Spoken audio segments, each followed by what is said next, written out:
Welcome back. Angolans are heading to the polls tomorrow in what is expected to be a tight election race between the ruling People's Movement for the Liberation of Angola, MPLA, which has run the country for half a century, as well as the National Union for the Total Independence of Angola, UNITA. Now, a number of international observers are in the country to make sure that the process is carried out free and fair. The Sadak Electoral Observer Mission, SIOM, is being led by Namibia's Minister of International Relations and Cooperation, Netumbo Nandi-Ndaitwah, who now joins us on the line from Angola. A very good evening to you, Minister, and welcome to the Daily Roundup. Good evening, and thank you for inviting me.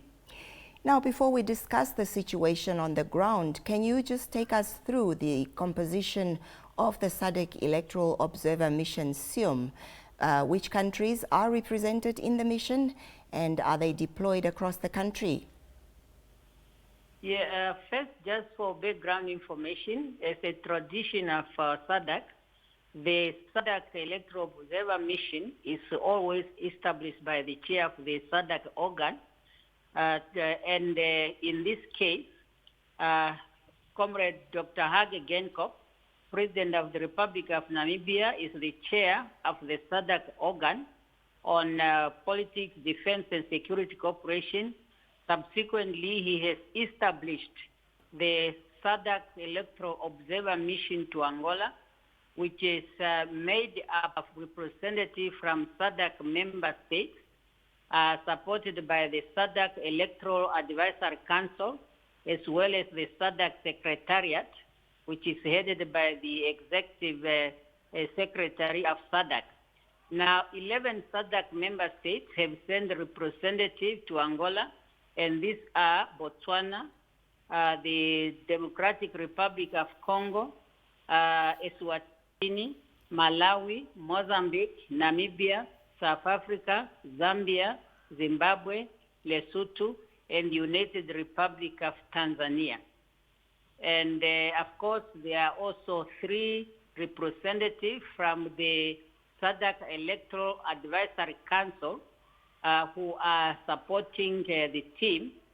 And the observers are deployed into 12 provinces of Angola. As you might be aware, Angola is having 18 provinces. However, we only deployed in 12, which are Luanda, Bengo, Benguela, Bay, Cabinda, Wambo, Willa, Kwanza Norte, Kwanza Sul, Namibi, Malang, and Zaire. Those are the 12 provinces where the Sadak observers are deployed. So the members of SIOM have been in Angola since the 11th of August. What have been the observations so far in terms of the campaigns? First, I have to tell you that even though the observers arrived in Angola on the 12th of August, Sadak has a tradition that every member state of Sadak, when holding election, 3 months prior to the elections, a goodwill mission composed of Sadak Electoral Advisory Council are sent to that country. In this particular case, SIAC visited Angola from the 9th to the 17th of June 2022. And the purpose of the mission is to assess the situation and to recommend to the chair of the organ whether a particular country is ready for the election. And when this SIOM went there, they came back and reported that the country is ready for election. And and definitely the country is ready. We are observing peace there. However, as for the findings that you are asking, or full observation, observation will only be done after the elections, because the SIOM shall continue to observe, and then the whole process, starting from the pre-elections, the election day, the counting, and the counting at the polling station, we will only be able to give our report on the 26th August.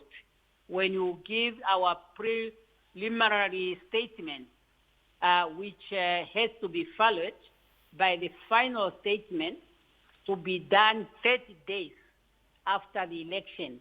So that is really the procedure.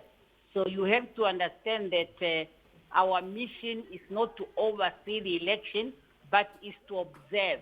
And we can only make our report once we have observed the whole process.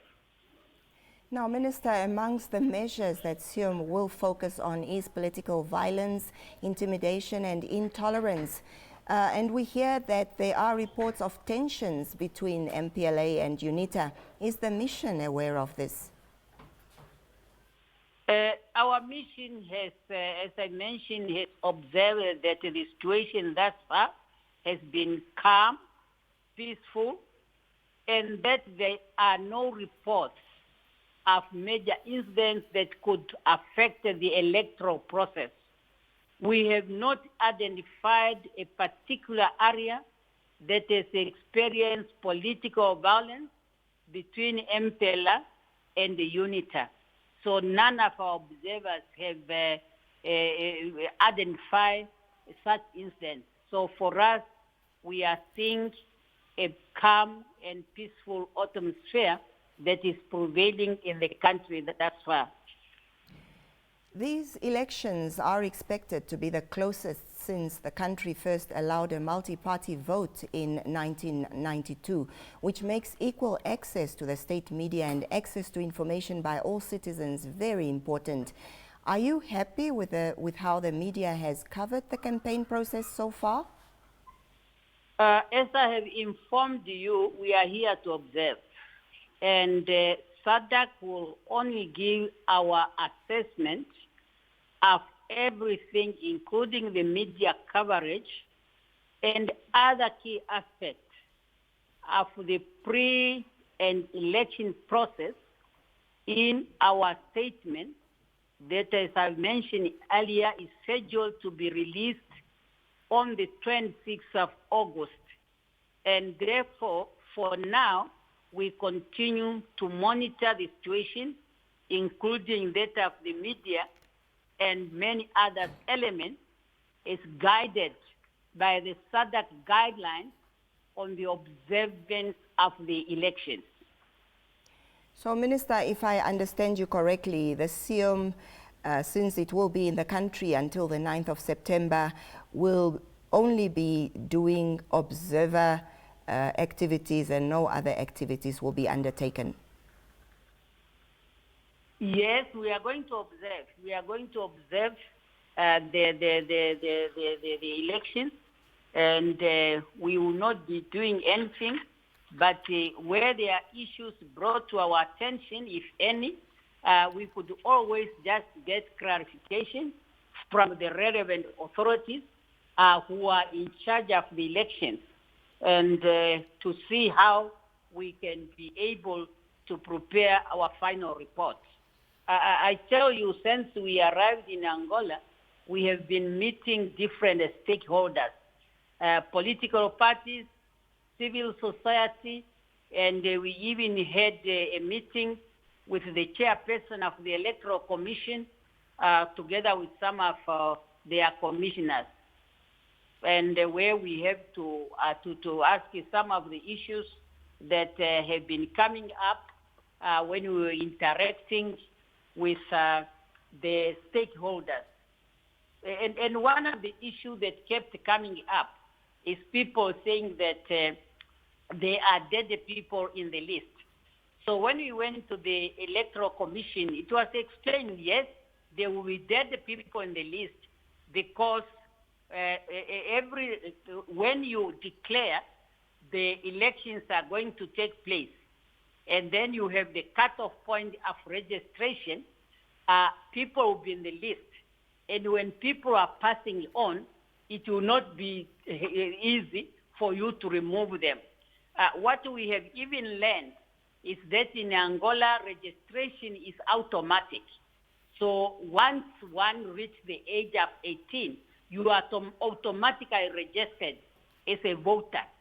And that's why they are saying for you to go to vote, you need your voter's card or your identity, because the voter's registration has your name, all your details, including your photo.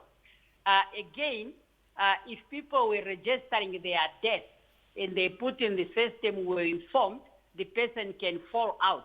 But there are many people who are dying in the villages and then they are not recorded in the system. But they are telling us that cannot really be a problem. Thank you. Because of those verifications, that when you are voting, you have to show identification with your photo. And Thank you, only Minister. the identification is your voter's card and your ID. And then they see that your photo, which is on that identification, is the same photo with all the details which are in the voter's registration. That Minister, is the thank you. explanation we got from the chairperson of the Electoral Commission. Let me thank you so much, Minister, for speaking to us. Thank you very